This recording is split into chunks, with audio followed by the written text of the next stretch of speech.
Beralih ke berita lain, pemirsa, rencana penataan Pantai Sanur terus dimatangkan Pemkot Denpasar.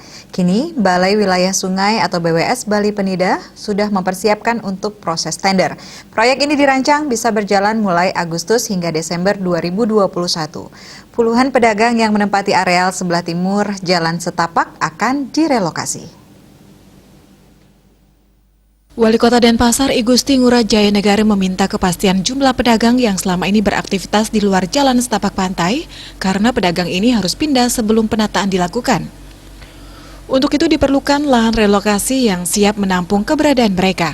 Berdasarkan laporan dari Perbekal Sanur Kaje, jumlah pedagang yang ada di sepanjang pantai yang menjadi kewenangannya sebanyak 21 orang. Jumlah ini mengacu pada para pedagang mulai dari ujung Jalan Hang Tuah.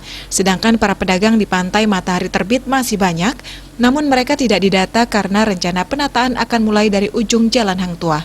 Di wilayah Kelurahan Sanur terdapat 57 pedagang, sedangkan yang ada di wilayah Sanur Kau di pantai Mertasari ada 7 pedagang dan 1 pedagang di depan Mercure Hotel.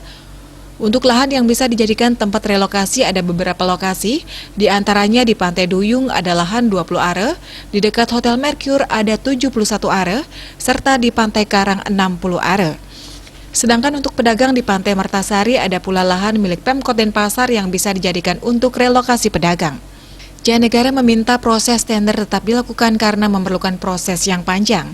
Selain itu, sambil menunggu proses administrasi tersebut, di lapangan juga harus semakin cepat menyelesaikan persoalan yang ada. Bali Post melaporkan.